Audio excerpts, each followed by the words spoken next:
नमः आदिशक्ति माताए नमः। दर्शक भाई बहन बंधुओं एवं माताओं,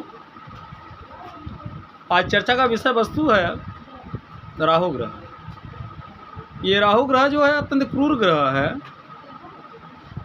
क्योंकि ये दत्त से आए हुए हैं। श्री विष्णु नारायण जब अमृत बांट रहे थे, उसी समय जब इनका मस्तक को छेदन किए, वही मस्तक राहु बन गए और धड़ केतु बन गए।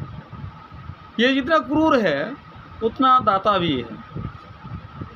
जीवन में यदि ये सुप्रसन्न रहे तो धन्य धान्य और भौतिक ऐश्वर्य सुख प्रदान करते हैं।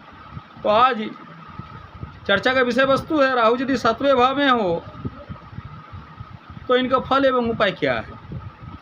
यदि ये शुभ स्थिति में रहे तो जातक धनी होता है तथा राज्य में उसकी उन्नति उच्च होती है, किंतु स्त्री तथा परिवार का सुख अल्प समय तक ही रहेगा। कभी किसी के सामने हाथ नहीं फैलाना पड़ेगा। बुध एवं शनि की भरपूर सहायता मिलती रहती है। राहु 7वें भाव में हो और दूसरा और 11वां भाव में बुध व शुक्र हो तो आर्थिक स्थिति अच्छी रहती है। परंतु यदि ये अशुभ स्थिति में रहे तो राहु 7वें अशुभ में हो तो सभी प्रकार के कष्ट देने वाले होते हैं। 21 वर्ष से पहले विवाह करना अशुभ होता है। वह हमेशा परेशानियों से घिरा रहता है।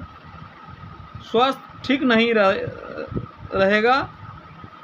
राहु 7वें भाव में हो तथा 11वें भाव में बुध शनि केतु हो तो उस ग्रह से संबंधित वस्तुओं हानि करती है। स्त्री जातक की कुंडली में 7वें भाव में राहु हो तो पति का सुख नहीं मिलता है, और यदि पति के कुंडली में हो तो उनका स्त्री अक्सर बीमार रहने की संभावना रहती है। ये बीमारी में सर दर्द से परेशान रहेंगे। राहु 7वें भाव में हो तथा 11वें भाव में शुक्र या केतु हो तो या तक खुद के संबंधियों द्वारा बर्बाद भी हो सकते हैं।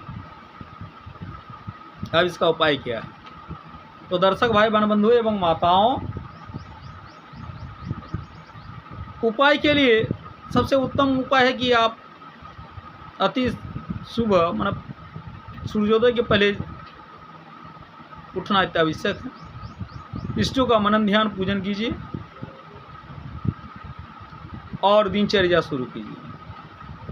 और यदि ज़्यादा परेशानी है तो किसी ज्ञाता ब्राह्मण अर्थात जानकारी वाला ब्राह्मण या यदि ग्रह विप्र हो तो अति उत्तम है, उनसे राहु ग्रह का जाप पूजन, हवन, नवग्रह पूजन एवं विष्णु पूजन कराना अत्यावश्यक है। साथ साथ ये भी उपाय है साधारण में से कि यह भावयोग जातक के स्त्री के लिए अत्यंत जो खतरनाक है। यदि स्त्री का कुंडली में यह योग है तो भी और पति के कुंडली में है तो भी ऐसा घर में कलह होते हैं कि तलाक होने की संभावना होती है या दोनों में से अत्यधिक बीमारी होने की संभावना रहती है। स्त्री का जो स्वास्थ्य खराब रहेंगे, ऐसी स्टेज यदि है तो शिवलिंग का अनुष्ठान करके महामृत्युंजय का जाप पूजन करवाइए और शिव जी पर यानी शिवलिंगों पर जल अर्पण करना अत्यावश्यक है। 5 नारियल एक एक करके बहते हुए पानी में प्रातः काल एक ही दिन में बहा दीजिए।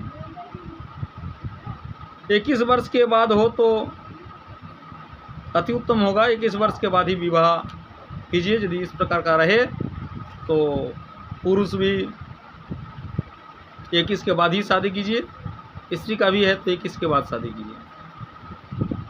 एक कांसे के बर्तन में चांदी का टुकड़ा बीच में टका लगा कर रखे और इसे सदा पवित्र एवं शुद्ध जल से भर कर रख दें तो अच्छा फल प्राप्ति होगी। दर्शक भाई बहन बंधुओं एवं माताओं से विशेष आग्रह है कि जो सिर्फ वीडियो को देखते हैं, चैनल को अभी तक सब्सक्राइब नहीं किए हैं, उनसे आग्रह करते हैं कि please subscribe my channel, likes and share और अपना प्यार कमेंट में जरूर दीजिएगा। ओम आदि शक्ति माताए नमः।